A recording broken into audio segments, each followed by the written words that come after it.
The impunity for citizens like this one who make millions of dollars exporting drugs all over the world and persecuting people, committing massacres, committing crimes.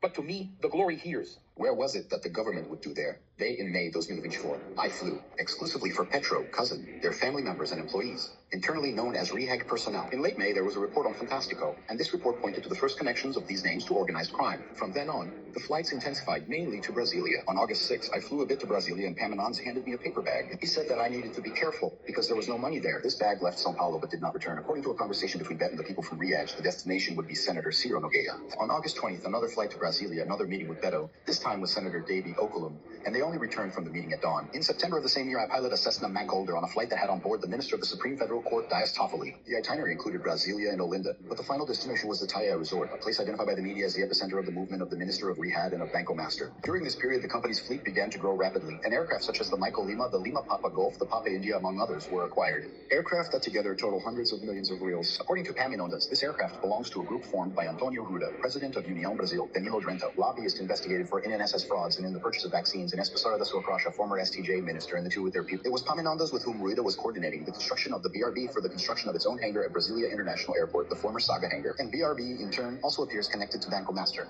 At various times, there were payments made in cash and in kind. In some cases, he gifted. In another, he directly donated the owner of the company, and these amounts were sometimes called, ironically, of hazardous cargo. Payments made for flights that served the government agendas of Amazonas and Alagoas. I also witnessed flights involving Danilo Tren, a stop in Brasilia, the boarding of boxes of money. The flights also carried Danilo's guests to Beirings in Maranhão, where they met with other politicians on a farm that belonged to a state senator. And everything I recounted here is not opinion. It is what I experienced, what I heard, and what I saw. I saw the system's plot working from the inside. I saw how money, power, and silence go together. And here I speak as a citizen. And to face something of this size, I count on you. So if this video reached you, don't let it die here. Share with your congressman and demand an investigation, because Brazil cannot be held hostage by a mafia that operates counting on us. That's why I will fight first to put prosecutors and judges and penalize the ones behind bars. Second, I am here exposing the criminal activity and the use of aircraft, since all international agreements protect them. The aircraft is not criminal. The one who is criminal is the operator of the aircraft, just like the Internapolis, who has one of the biggest political articulators in Brazil with a hangar inside the Rio airport. And Brazil judge does nothing. Wake up, Brazil.